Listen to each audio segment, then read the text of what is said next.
Shalom semua yang dikasihi oleh Tuhan Yesus. Salam damai sejahtera bagi kita semua dan senang sekali berjumpa lagi dalam ibadah online ini. Kita sama-sama belajar akan firman Tuhan dan firman Tuhan tentunya sangat-sangat bermanfaat bagi kita semua. Kali ini kita akan belajar tentang pertanyaan Tuhan yang ada di Alkitab, yaitu di manakah engkau? Kira-kira mendengar pertanyaan ini, di manakah engkau? Ingat nggak cerita apa yang pertanyaan ini muncul? Alkitab itu sangat menarik dan memiliki banyak sekali cerita yang walaupun ditulis dalam waktu yang sudah lama berlalu, dari kejadian-kejadian yang sudah lama berlalu, tapi tetap relevan dengan segala zaman. Nah, dari pertanyaan ini pun kita bisa belajar banyak atau belajar nilai-nilai yang sangat berguna bagi hidup kita yang Alkitab mau ajarkan kepada kita. Ini ada di Kisah Kejadian, di mana pertanyaan ini muncul kepada Adam. Kejadian ini adalah manusia pertama yang melakukan dosa pertama. Menarik ya? Itu ada di Kejadian 3 ayat 9. Demikian firman Tuhan. Tetapi Tuhan Allah memanggil manusia itu dan berfirman kepadanya, "Di manakah engkau?" Latar belakang dari pertanyaan ini menceritakan tentang bagaimana manusia jatuh dalam dosa, yaitu ketika iblis yang memakai atau menggunakan ular sebagai wujudnya menggodai atau memperdaya perempuan, yaitu Hawa, untuk melanggar perintah Tuhan. Karena Tuhan menempatkan Adam di Taman Eden beserta dengan perempuan tinggal di Taman Eden waktu itu, Tuhan memberikan perintah demikian. Lalu Tuhan Allah memberi perintah ini kepada manusia. Semua pohon dalam taman ini boleh kau makan dengan bebas, tetapi pohon pengetahuan tentang yang baik dan yang jahat itu jangan kau makan buahnya, sebab pada hari engkau memakannya pastilah engkau mati. Nah, dalam Kejadian 3 ini ular itu memperdaya Hawa dengan pertanyaan yang membalikkan firman Tuhan. Dia berkata begini, ular itu berkata kepada perempuan itu, "Tentulah Allah berfirman, semua pohon dalam taman ini jangan kamu makan buahnya, bukan?" Kebenaran Tuhan diputar balikan. Kalau kita tidak tahu atau tidak mengenal atau tidak baca akan firman Tuhan atau Alkitab, sangat mudah sekali kita diperdaya. Kenapa? Karena kita nggak tahu firman Tuhan.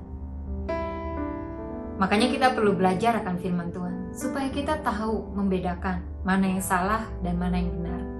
Nah, Hawa berkata, buah dalam pohon-pohonan dalam taman ini boleh kami makan, tetapi tentang buah pohon yang ada di tengah-tengah taman, Allah berfirman, jangan kamu makan ataupun raba buah itu, nanti kamu mati.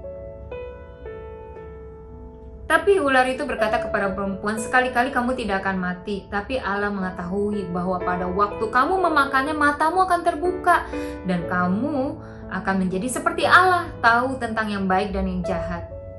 Lalu perempuan itu melihat bahwa buah pohon itu baik untuk dimakan dan sedap kelihatannya. Lagi pula pohon itu menarik hatinya karena memberi pengertian. Lalu ia mengambil dari buahnya dan memakannya dan memberikannya kepada suaminya dan bersama-sama dengan dia. Dan suaminya pun memakannya. Maka terbukalah mata mereka berdua dan mereka tahu bahwa mereka telanjang. Lalu mereka menyemat daun pohon ara dan membuat cawat. Ketika mereka mendengar bunyi langkah Tuhan Allah yang berjalan-jalan dalam taman itu pada waktu hari sejuk, bersembunyilah manusia itu dan istrinya itu terhadap Tuhan Allah di antara pohon-pohonan dalam taman. Tetapi Tuhan Allah memanggil manusia itu dan berfirman kepadanya, "Di manakah engkau?"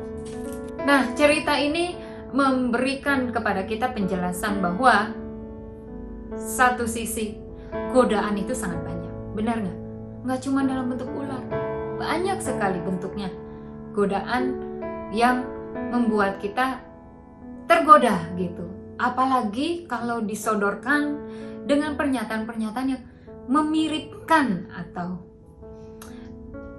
dengan firman Tuhan, tapi sebenarnya tidak sama gitu, atau membuat kita meragukan akan firman Tuhan.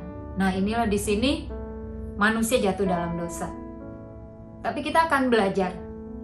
Pertanyaan, di manakah engkau, itu memberikan kita pelajaran apa? Nah, firman ini berkata bahwa Tuhan Allah memanggil manusia itu dan berfirman kepadanya. Waktu manusia jatuh dalam dosa, kira-kira Tuhan tahu nggak? Pasti Tuhan tahu ya. Kira-kira Tuhan lihat nggak? Pasti Tuhan lihat. Berarti kan manusia sudah jatuh dalam dosa, melanggar perintah Tuhan, memberontak, membangkang dari perintah Tuhan, tidak tahu. Tapi sekalipun manusia jatuh dalam dosa, Allah tetap mendatangi manusia, tetap menghampiri manusia, tetap mencari manusia, tetap memanggil manusia dan berfirman kepada manusia. Itulah yang perlu kita pelajari, itulah yang perlu kita ngerti, bahwa Tuhan Allah datang kepada kita, mencari kita, bukan karena kita hebat, sempurna, tidak berdosa. Tapi sekalipun kita yang jatuh dalam dosa, kita manusia yang berdosa, Tuhanlah yang berinisiatif untuk mendatangi kita, mencari kita, memanggil kita, manusia berdosa. Tuhan memanggil Adam, Tuhan memanggil manusia, di mana engkau? Hal ini menggambarkan bahwa kita tidak bisa sombong berkata bahwa aku mengenal Tuhan karena aku mencari Tuhan. Aku mengenal Tuhan karena aku yang dapetin Tuhan. Enggak. Tuhanlah yang mencari engkau. Tuhanlah yang menemui engkau. Tuhanlah yang memanggil engkau. Nah, kita perlu sangat-sangat bersyukur bahwa Tuhan tidak membuang manusia waktu manusia jatuh dalam dosa.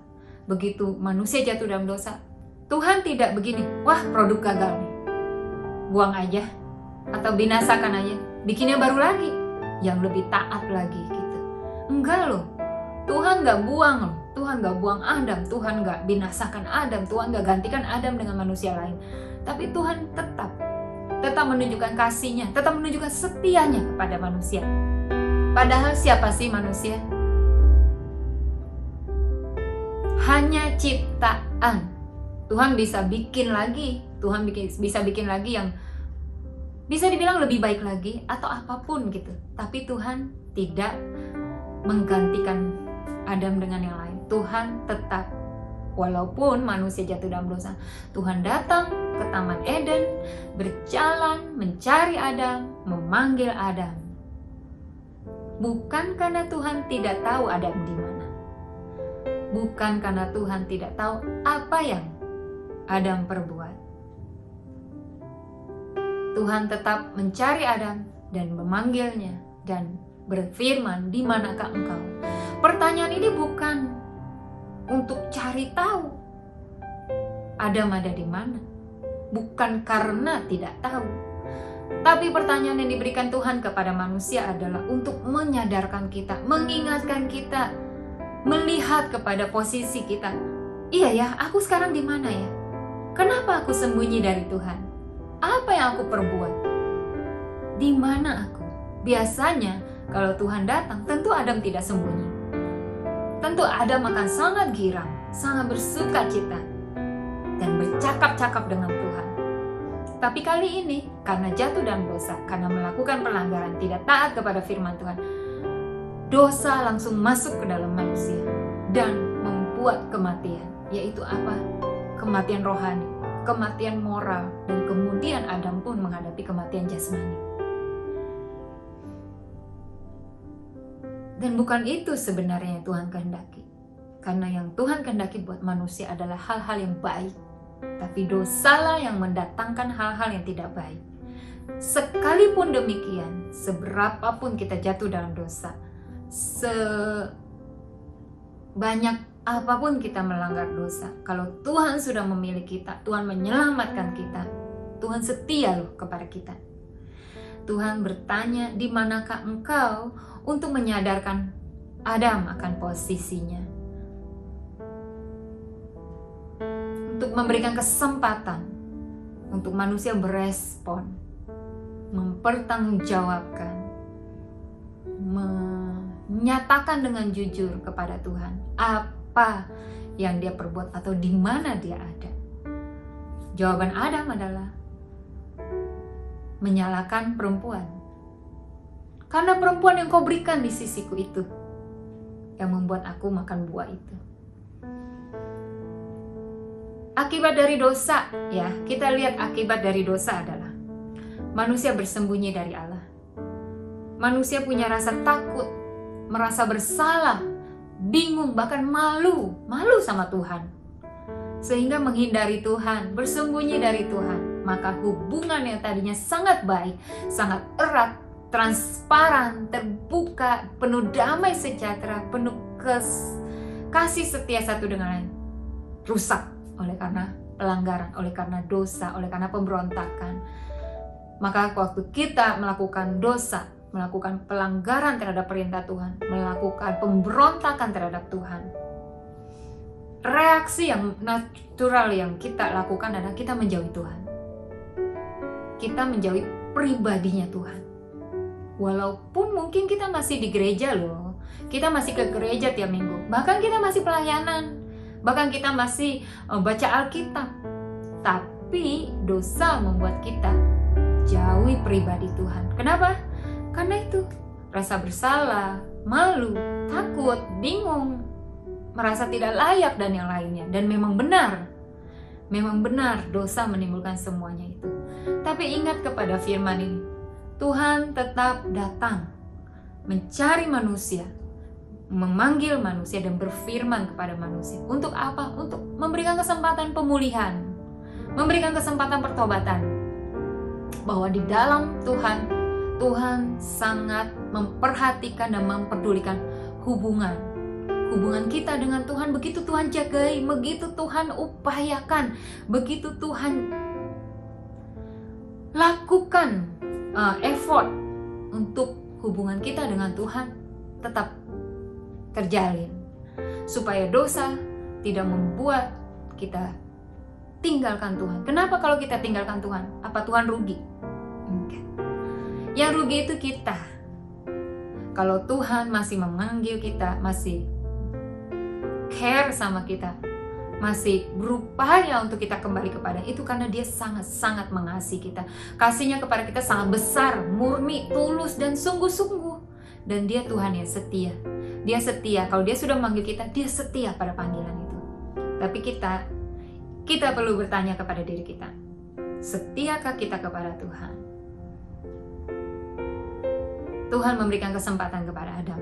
Walaupun setelah itu Adam tidak lagi tinggal di Taman Eden, tapi Tuhan tetap memberkati Adam, Tuhan tetap menjaga Adam, Tuhan tetap memberikan kesempatan hidup kepada Adam.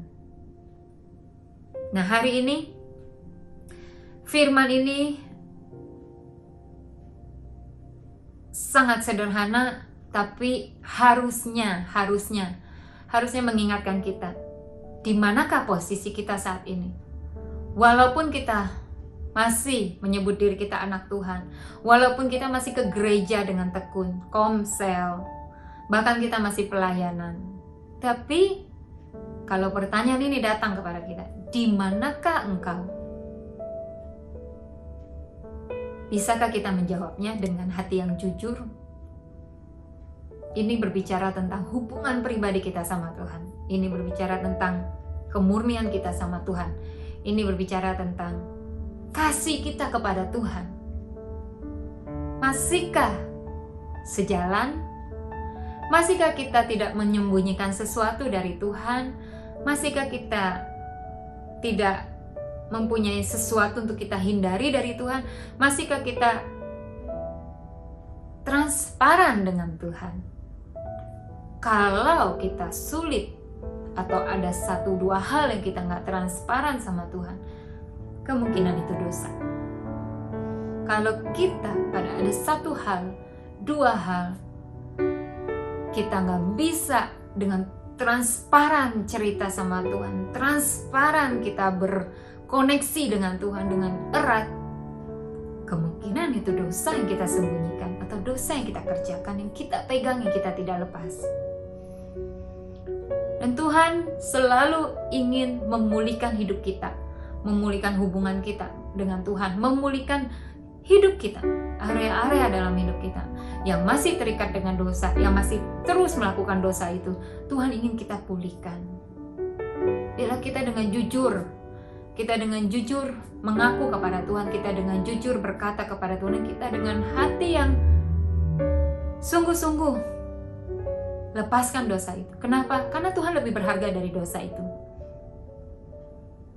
Karena kasihnya Tuhan lebih besar yang sanggup Dia berikan kepada kita daripada kesenangan yang kita bisa dapat dari melakukan dosa. Karena apa untungnya kalau kita memilih dosa lebih daripada Tuhan? Di manakah engkau? Di manakah posisimu? Masihkah engkau setia melakukan panggilanmu? Masihkah hatimu transparan kepada Tuhan? Masihkah dengan sukacita besar, dengan hati yang penuh damai sejahtera, engkau menyambut saat Tuhan datang mendekatimu? Atau ada hal yang kau sembunyikan, ada hal yang kau malu kepada Tuhan, kau menghindari? Nah, pertanyaan ini ya kita tanyakan kepada diri kita sendiri. Di manakah aku saat ini? Kalau Tuhan bertanya, di manakah engkau saat ini? Jawaban kita menentukan hati kita. Karena kita nggak bisa berbohong kepada Tuhan. Andai kata kita berbohong, Tuhan pun tahu. Jadi firman ini, ayo pertanyakan kepada diri kita. Jawab Tuhan, jawab pertanyaan Tuhan dengan hati yang baru. Hati yang baru itu apa? Hati yang jujur, hati yang terbuka sama Tuhan, hati yang tulus, hati yang murni, hati yang mau bertobat, tidak keras hati. Kalau Tuhan menyatakan hal yang tidak benar dalam hidup kita, kiranya hati kita berespon mau bertobat. Itulah hati yang Tuhan inginkan. Itulah jawaban yang Tuhan rindukan ada dalam kita. Karena Tuhan ingin mencurahkan kasih-Nya yang luar biasa. Lebih lagi kita rasakan dan tidak terhalang oleh dosa. Karena Tuhan ingin menunjukkan setianya kepada kita dan ingin kita setia kepadanya. Tapi gak bisa setia kalau kita keep dosa dalam hidup kita. Tidak taat, pelanggaran bisa saja terjadi.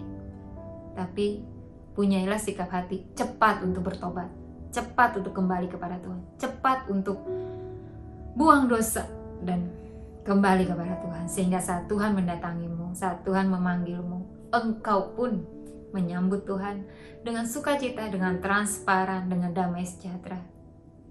Tidak menghindari Tuhan. Nah, hari ini ayo kita pulihkan hubungan kita dengan Tuhan, atau minta Tuhan memulihkan hubungan kita dengan Dia dengan melepaskan dosa dan belajar untuk taat kepada Tuhan. Dan biarlah kita dan Tuhan bisa jadi teman dekat, sahabat yang transparan. Karena itu mari kita berdoa kepada Tuhan. Satukan hatimu, hatiku. Kita datang kepada Tuhan. Tunjukkan sikap hati yang benar, sikap hati yang mau datang kepada Tuhan. Kapanpun kita mau datang kepada Tuhan. Kenapa? Karena gak ada yang menghalangi kita datang kepada Tuhan. Gak ada yang lebih menarik perhatian kita daripada Tuhan. Mari kita berdoa dengan hati yang dilingkupi dengan pertanyaan ini. Di manakah aku sekarang? Apakah aku bersembunyi daripada Tuhan? Apakah aku menghindari Tuhan? Apakah aku malu sama Tuhan saat ini? Apakah ada yang aku takut kalau aku menghadap Tuhan? Apakah aku bingung antara mau dekat sama Tuhan atau enggak? Nah, kalau semua jawaban itu ada yang membuat kita takut, malu, bimbang, menghindari Tuhan atau bersembunyi dari Tuhan, itulah dosa. Buang dosa itu. Kenapa? Karena Roh Kudus akan menolong kita, akan membimbing kita, melembutkan hati kita, memampukan kita untuk tinggalkan dosa dan kembali kepada Tuhan. Apapun kondisimu saat ini, Engkau dan Tuhan yang tahu hubunganmu dengan Tuhan bagaimana saat ini. Kalau mulai menjauh dari Tuhan, ayo kembali kepada Tuhan. Ingat, Tuhan berjalan, mendekati kita, memanggil kita, dan berfirman kepada kita. Kenapa? Karena Tuhan ingin berbicara kepada kita. Tuhan ingin tetap berkomunikasi dengan kita, menjalin hubungan dengan kita. Tuhan ingin dekat dengan kita, dan Tuhan mau kita dekat dengan Tuhan. Yuk kita berdoa, minta jamaan Roh Kudus, dan minta anugerah Tuhan memampukan kita. Tuhan, terima kasih untuk firman-Mu.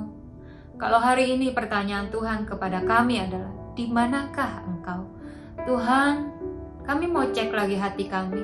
Ini kami Tuhan. Kalau ada dari anak-anak-Mu Tuhan, yang masih Tuhan menghindari Engkau, punya rasa bersalah kalau bertemu dengan Engkau, punya malu Tuhan, yang kami simpan dalam hati Tuhan, sehingga kami nggak bisa atau nggak mau terlalu dekat dengan Tuhan. Tuhan, tolong Tuhan, sadarkan kami akan dosa itu, dan mampukan kami untuk buang dosa dan kembali kepadamu, biar hati yang bertobat ada pada kami ya Bapa, karena kami tahu Kau peduli kepada kami, Kau mengasihi kami. Seringkali Kau datang kepada kami, memanggil kami Tuhan, dan biar kami tidak menghindar lagi daripada Engkau, biar kami tidak menjauhi daripada Engkau, dan biar juga kami jujur kepada Engkau, menyatakan apa adanya dalam diri kami, dan punya hati yang bertobat. Tuhan, lembutkan hati anak-anak-Mu, lembutkan hati kami, biar kami punya hati yang baru, hati yang meresponi firman-Mu, hati yang sangat senang kalau Engkau dekat dengan kami, dan kami dekat dengan-Mu, hati yang menginginkan untuk terus berada di dekat-Mu Tuhan. Dan saat Kau memanggil kami Tuhan, biar kami menyambut Engkau, kami menjawab dengan hati yang penuh sukacita, tidak menghindari Engkau Tuhan. Kalau Engkau memanggil kami, ingin dekat dengan kami, biar kami tidak menunda-nunda untuk dekat dengan-Mu ya Tuhan. Hadirat-Mu kami perlukan di setiap waktu. Kalau anak-anak-Mu Tuhan ada yang mulai kehilangan hadirat Tuhan, tidak rasakan lagi hadirat Tuhan, Tuhan jamah pulihkan ya Bapa. Engkau Allah yang memulihkan hubungan kami, biar kami kembali kepada hati-Mu, kami kembali kepada Engkau. Berkati Tuhan, berkati. Dan Tuhan, berkati kami juga Tuhan, untuk terus ingat akan kasih setia-Mu di waktu kami terpuruk, di waktu kami jatuh dalam dosa, di waktu kami melakukan pelanggaran, kesalahan. Kami ingat akan kasih setia-Mu, dan itulah biar yang menjadi kekuatan untuk kami kembali kepada Tuhan. Kembali Tuhan kepada-Mu, kembali ke tangan Tuhan, kembali menjawab panggilan Tuhan, kembali kepada hadirat-Mu ya Tuhan. Terima kasih, berkati anak-anak-Mu ya Bapa. Firman ini biar terus berbicara, memberikan pengertian kepada anak-anak-Mu, dan kami tahu Roh Kudus menyertai kami semua, menyertai anak-anak-Mu dimanapun berada. Biar kasih setia Tuhan, damai sejahtera Allah yang melampaui akal dan pikiran memerintah atas hati anak-anak-Mu sekalian. Berkat Tuhan atas kami. Di dalam nama Yesus kami semua berdoa, haleluya, amin. Terima kasih, Tuhan Yesus memberkati. God bless.